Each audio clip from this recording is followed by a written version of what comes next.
My classroom was alive with laughter and connection. Joy sparkled in the air, filling the space with a contagious energy. Yet, beneath that surface, I carried the weight of anxiety and depression, emotions that felt like heavy chains anchoring me to the ground. Whenever I entered the room, I often found myself trapped in a whirlpool of worries, my mind racing like leaves caught in a storm. Each day, I stepped into that lively atmosphere, yearning to join the laughter, but wrestling with shadows that threatened to pull me under. This is a story of my experience as a lonely and depressed middle schooler in a pre-calculus classroom filled with sophomores and juniors of high school. I found myself in pre-calculus class as a middle schooler because, quite simply, I excelled at math. The school offered me the opportunity to take advanced high school courses even though I was still in the 8th grade. That day, I had a math presentation to deliver. I wasn't particularly eager to do it, but I pushed myself for the extra credit. Looking back, I marvel at the courage I mustered to step up to the podium and speak in front of those older, more intimidating students. I was worried about the presentation from the day before. I think I prepared for about 4 hours for that presentation. As I approached the podium, I felt the weight of their gazes on me, like I was an exotic animal on display. Half of them seemed to be wondering who I was, while the other half questioned what I was even doing up there in front of them. My eyes were fixed on the teacher, who seemed to loom like a storm cloud, summoning me to deliver my tempestuous presentation. My heart raced like a trapped bird fluttering against my chest, each beat echoing in my ears as I felt a cold sweat bead on my brow.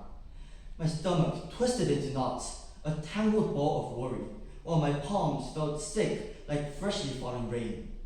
Every moment stretched before me like a taut rubber band, ready to snap at any second.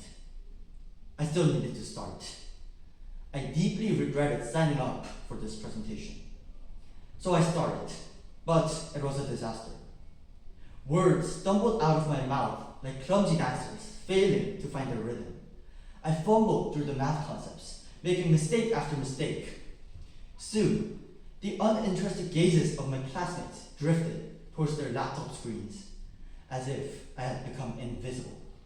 A wave of humiliation washed over me, and all I wanted was to retreat to my seat and cry, feeling as small as a raindrop in a vast ocean.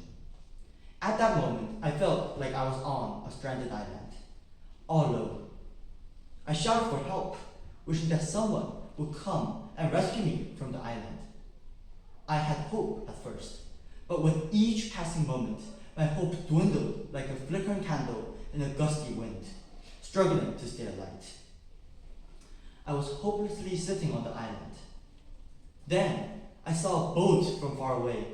Not a big boat, but shining as if he had been sent by God. The man on the boat waved my hands towards me. Joshua from my pre-calculus class made eye contact with my hopeless eyes, as if he had something to tell me. He then raised his hands up. At first, I doubted that the boat was coming towards me. Yet, with each passing second, it drew closer to my lonely island. Slowly, I knew who the man on board was. When he finally reached the shore, he extended his hand towards me, inviting me to climb aboard and return to the mainland with him. Joshua told me that I had made a mistake. I multiplied 2 instead of 3 to my third equation. In that moment, he was my Messiah, my Savior. I felt an overwhelming urge to run to him and hug him tightly, like a 2-year-old seeking comfort in the embrace of a loved one. This small act of kindness, pointing out a mistake, felt like a warm ray of sunshine, breaking through the dark clouds that had shrouded me. It was a gentle lifeline tossed my way, pulling me from the depths of despair and igniting a spark of hope in my heart. Although pointing out a mistake might seem like a minor act in reality, to me, it felt as if someone had pulled me from an abandoned, isolated island, offering a lifeline in a moment of despair. It was a gesture that transformed my world, turning an overwhelming experience into one of possibility and support. I still admire him for who he is. He's one of the most gentle men I've ever met in my life. His act of kindness meant the world to me. Thank you.